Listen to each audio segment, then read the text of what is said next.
La photo que vous avez sous les yeux, c'était la Pentecôte, il y a 5 ans, 2021. Si vous regardez bien, il y a encore des masques.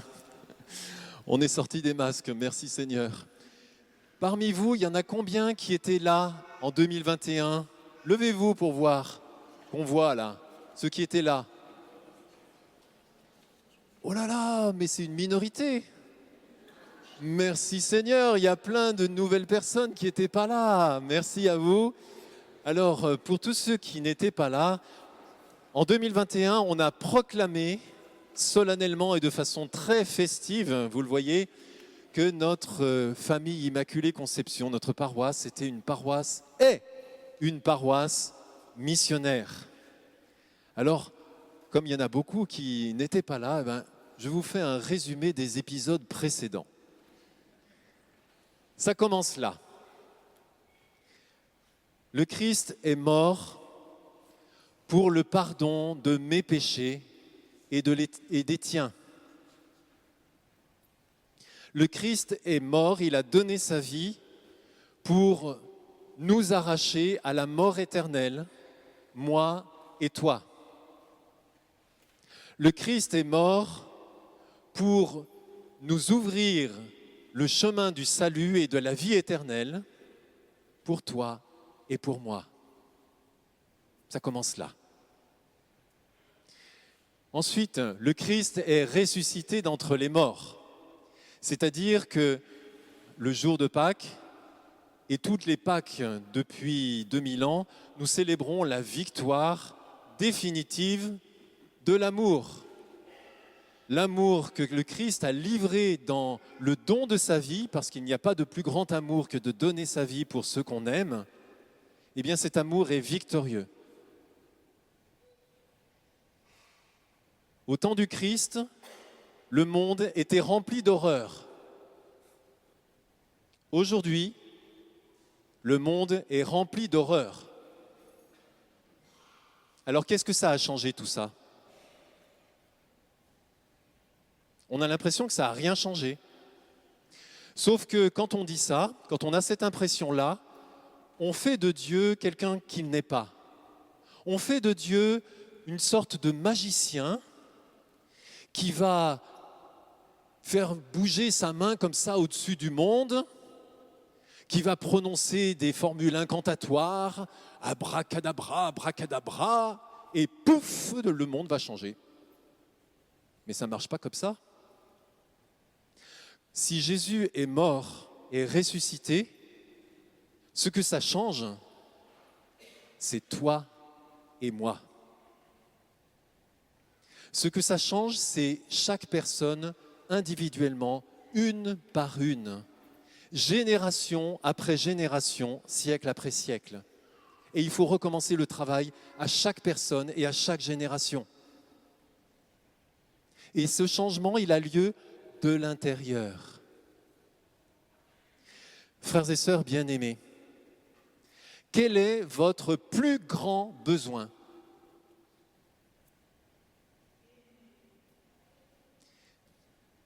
Aimer et être aimé. Notre plus grand besoin à chacun d'entre nous, c'est l'amour, et un amour qui donne la paix. Vous voyez que c'est complètement d'actualité. Un amour qui donne la paix. Vous voyez cette phrase, « La paix soit avec vous ». Jésus, dans le soir de la résurrection, nous l'avons entendu dans l'Évangile, cette phrase, il la répète 2 fois. Peut-être, d'une part, pour ceux qui auraient mal entendu, qui auraient les oreilles à moitié bouchées, peut-être aussi pour signaler, mettre en évidence que c'est lui, le Christ, qui est la source de la paix. Parce que c'est lui, le Christ, qui est l'amour infini. Vous voyez, quand on cherche à imposer la paix par la force, vous voyez à quoi je pense, on ne fait que préparer la prochaine guerre. La paix ne peut jaillir que de l'amour.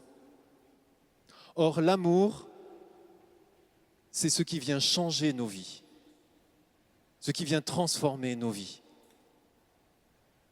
L'amour, nous en avons besoin.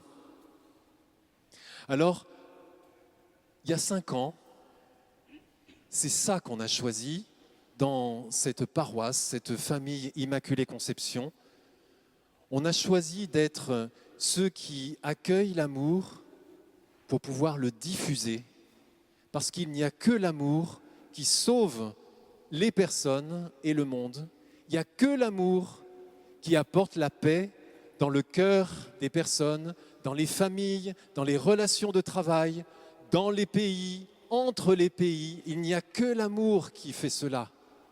Alors nous voulons être des diffuseurs de l'amour. Je vais résumer ça en une phrase.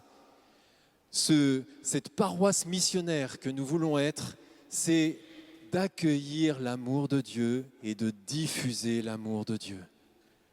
Et de mettre toute notre énergie, de mettre toutes nos priorités pour cela. Accueillir l'amour de Dieu, diffuser l'amour de Dieu. Vous le faites avec moi? Vous le dites avec moi? Accueillir l'amour de Dieu, diffuser l'amour de Dieu. Vous êtes de parfaits imitateurs parce que comme j'ai un micro, je peux le faire qu'avec un seul bras. Et vous l'avez fait avec un seul bras. Magnifique, magnifique. Mais comme vous avez 2 bras parce que vous n'avez pas de micro, vous allez le faire maintenant avec 2 bras. Accueillir l'amour de Dieu, diffuser l'amour de Dieu. Voilà, c'est ça. C'est ça la priorité des priorités, c'est ça le cœur de ce que nous vivons ici. Et c'est pour ça que nous invoquons l'Esprit Saint, feu d'amour. Feu? Tiens, pourquoi le feu? Dans le récit de la Pentecôte que nous avons entendu tout à l'heure, en première lecture, ce n'est pas un petit nuage cotonneux comme celui-ci qui est venu sur la tête des disciples qui étaient là. C'était des langues de feu. Pourquoi? Pourquoi? Parce qu'il y a un texte magnifique dans le Cantique des Cantiques, dans l'Ancien Testament, qui dit ceci. L'amour est fort comme la mort. C'est une flamme du Seigneur. Oui, l'amour, ce n'est pas un truc romantique et dégoulinant d'affection. C'est du feu, l'amour. Le feu qui transforme tout ce qu'il touche. Et si nous voulons être embrasés par le feu de l'amour, alors nous allons devenir feu aussi. Vous voulez ça? Vous voulez être feu au milieu du monde? Il y en a qui sont plus motivés que d'autres, hein? Le feu de l'amour de Dieu. Et ce feu, parce qu'il transforme tout ce qu'il touche en lui-même, eh bien, il a une action qui est multiforme, parce qu'on est tous différents. On a tous une histoire différente. On a tous une façon d'être différente.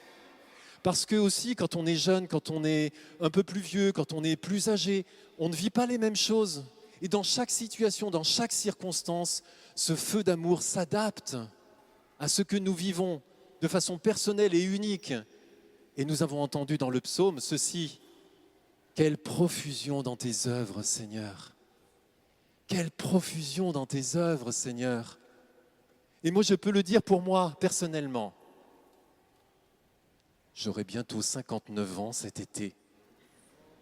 Ça fait 59 ans que le Seigneur fait des merveilles dans ma vie. Quelle profusion que tes œuvres, Seigneur, dans ma vie à moi. Et imaginez, je suis moi, un seul parmi 8 milliards. Quelle profusion dans tes œuvres, Seigneur, dans la vie de 8 milliards de personnes, qu'ils en soient conscients ou pas, tu es là, Seigneur, et tu agis. Tu agis. Et c'est une œuvre d'amour. Alors, si on commençait à faire le catalogue de toutes les œuvres que l'amour fait dans nos vies, dans la vie de tout le monde, je pense que dans un an, on y serait encore. Alors, il y a quand même quelques grands axes, quelques grandes œuvres que le Seigneur accomplit. La première chose que le Seigneur fait, c'est qu'il nous introduit dans une famille.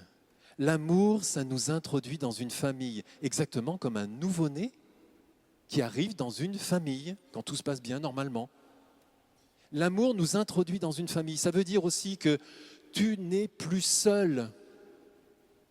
Il paraît que la solitude est la plus grande souffrance en France aujourd'hui. Mais l'amour t'introduit dans une famille. Regardez cette photo, on dirait un cœur qui sort de l'église pour se répandre dans le quartier. Voilà, l'amour nous introduit dans cette famille. Et puis au sein de la famille, que fait l'amour? L'amour console, l'amour guérit. Et c'est bien là qu'on en a besoin d'en faire l'expérience. Et que fait l'amour encore? L'amour pardonne, l'amour réconcilie, l'amour pacifie, l'amour unit ce qui était divisé. Et que fait encore l'amour? L'amour donne la vie. L'amour fait grandir la vie. L'amour fait s'épanouir la vie. L'amour donne la sagesse. Que fait encore l'amour? L'amour change le cœur orgueilleux en un cœur humble. Il change le cœur égoïste en un cœur généreux. Ça, c'est les œuvres de l'amour. Quelle profusion dans tes œuvres, Seigneur. Et combien tu multiplies tes œuvres dans nos vies à chaque fois que nous sommes changés d'une façon ou d'une autre. Parce que l'amour, en plus, donne la joie de donner. Vous avez déjà fait cette expérience. En particulier les enfants, à l'école, vous savez, quand on vous fait décorer des boîtes de camembert avec des pâtes, ou faire des colliers avec des pâtes aussi, et que vous offrez ça à papa ou à maman, vous avez appris par cœur des poèmes ou des chansons, et votre joie, c'est de donner de la joie à vos parents, n'est-ce pas? Mais c'est ça que fait l'amour.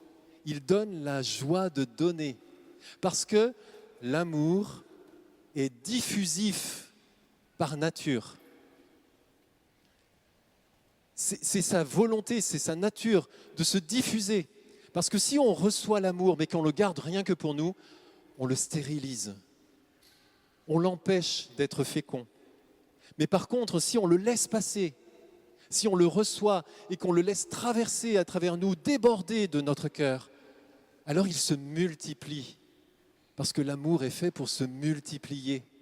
Exactement comme dans une famille, quand il y a un premier enfant, on a beaucoup d'amour pour cet enfant. Quand il y a un deuxième enfant, ça n'enlève pas l'amour qu'on a au premier, ça se multiplie pour le deuxième enfant, et troisième, et quatrième, et 11e, et 15e. C'est un beau challenge pour vous.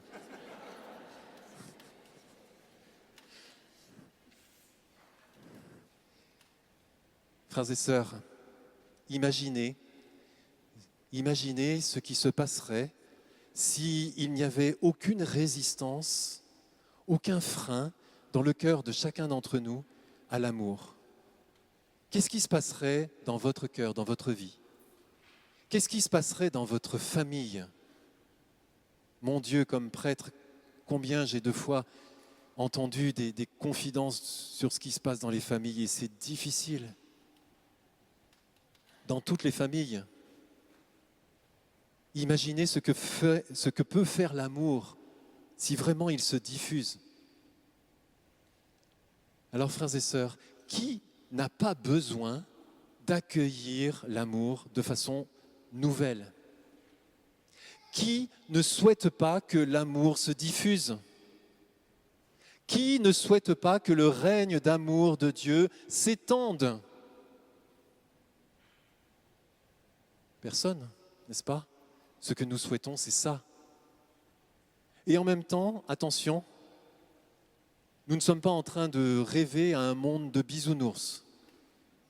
Ça nous ramènerait à l'idée un peu magique d'un Dieu qui fait tout, abracadabra et pouf.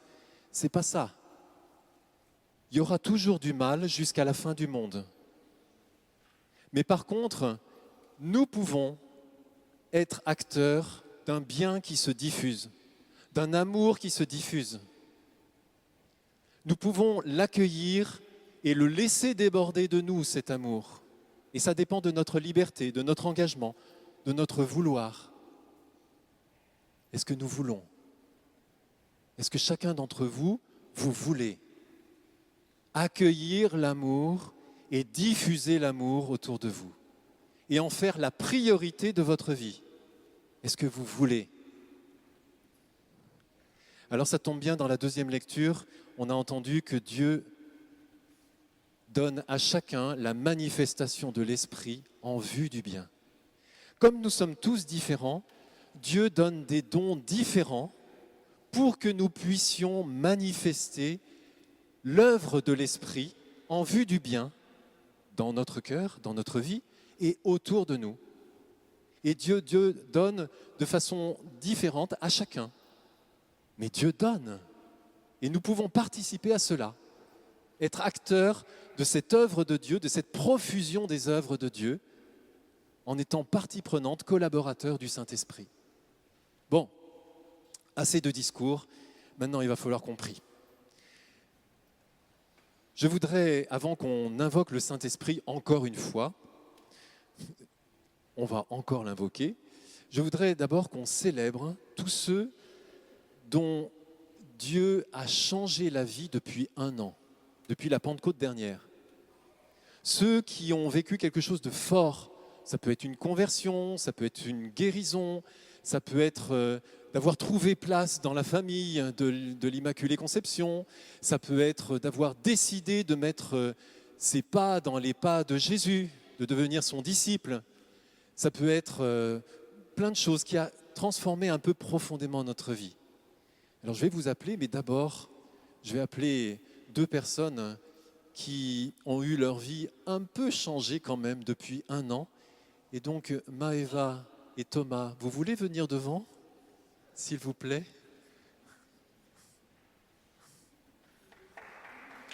Vous ne savez même pas pourquoi.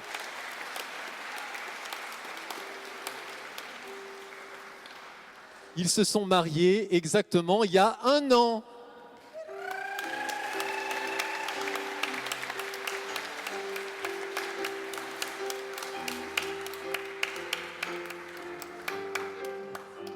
Alors, et puis il y a eu un certain changement d'ailleurs.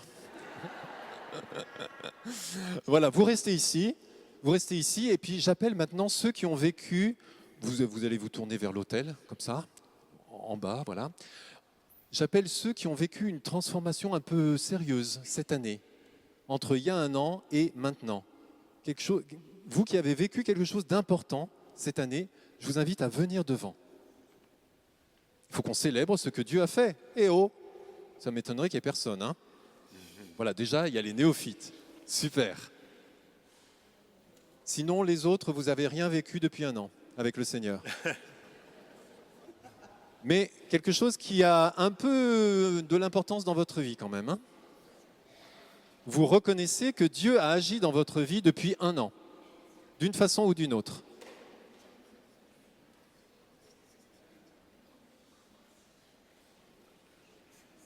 Voilà, n'hésitez pas. Parce que ce qui est important, vous savez, c'est de remercier le Seigneur, de lui rendre gloire pour ce qu'il a fait pour nous. Alors pendant que les derniers s'approchent, on va chanter un chant d'action de grâce.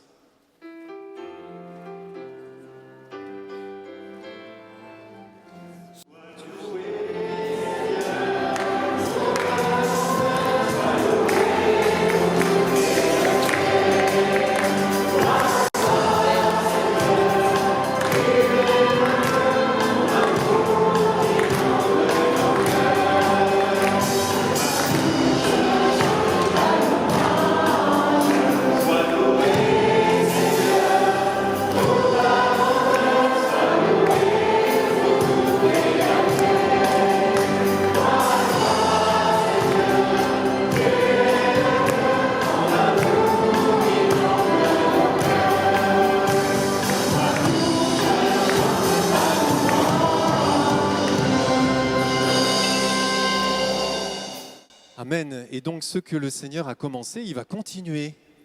Il va continuer de le faire. Alors maintenant, on va invoquer le Saint-Esprit, vous, et puis vous tous aussi, tous ensemble, pour que le Seigneur continue son œuvre, ce qu'il a commencé, ce qu'il a fait depuis 1 an, qu'il puisse le poursuivre. Invoquons le Saint-Esprit.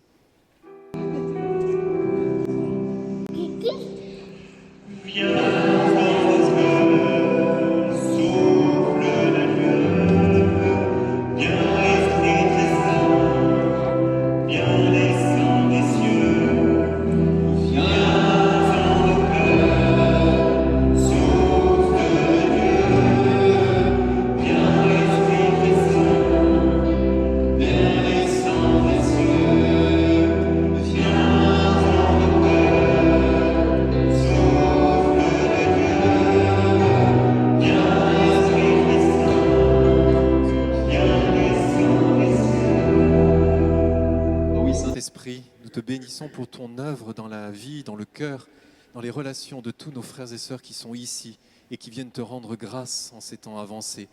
Seigneur Saint-Esprit, déploie ta puissance, multiplie tes œuvres dans le cœur, dans les vies, dans les relations de tous mes frères et de toutes mes sœurs qui sont ici. Et je me mets avec eux aussi, parce que moi aussi j'ai vécu des choses fortes cette année.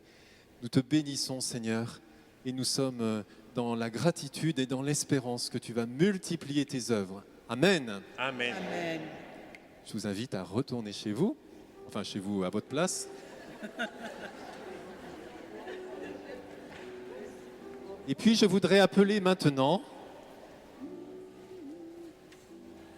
parmi ceux qui ne se sont pas déplacés, ceux qui aimeraient, ceux qui souhaiteraient que dans l'année qui vient, le Seigneur fasse de grandes choses. Le Seigneur œuvre dans leur vie, dans leur cœur, dans leurs relations. Je vous invite à avancer, ceux qui le désirent.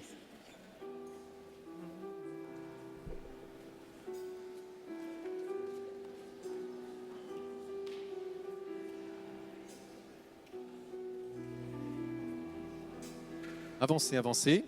C'est magnifique. Vous êtes beaux.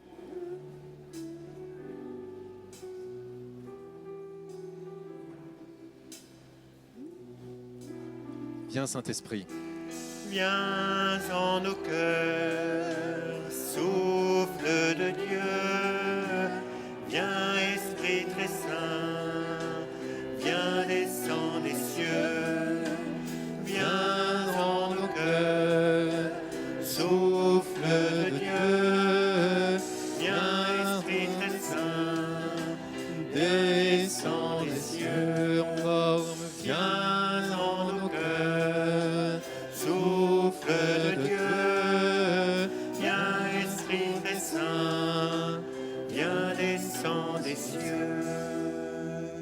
Ô Seigneur, même le désir d'être habité par toi, d'être conduit par toi, il vient de toi. Et donc tu es déjà à l'œuvre dans le cœur de mes frères et de mes sœurs qui sont ici. Et je te rends grâce et je te bénis, Seigneur. Et au nom de ton Église, je te demande d'accroître la pression de ton amour, de multiplier tes œuvres de puissance, tes œuvres de bien, de bonté, de beauté, de multiplier tes œuvres dans les cœurs, dans les relations, dans tout ce que vivent mes frères et mes sœurs. Et je te le demande, et nous te le demandons, par la prière de la Vierge Marie, qui est le modèle de l'accueil du Saint-Esprit et de la docilité au Saint-Esprit. Réjouis-toi, Marie, pleine de grâce. Le Seigneur est avec toi. Tu es bénie entre toutes les femmes, et Jésus, le fruit de ton sein, est béni. Sainte Marie, Mère de Dieu, prie pour nous pauvres pécheurs, maintenant et à l'heure de notre mort. Et en signe d'espérance pour ce que vous allez chanter dans un an, on va reprendre le refrain d'acclamation de tout à l'heure. Sois loué, Seigneur, et c'est pour vous dans l'espérance. Sois loué, Seigneur, pour ta grandeur, sois loué.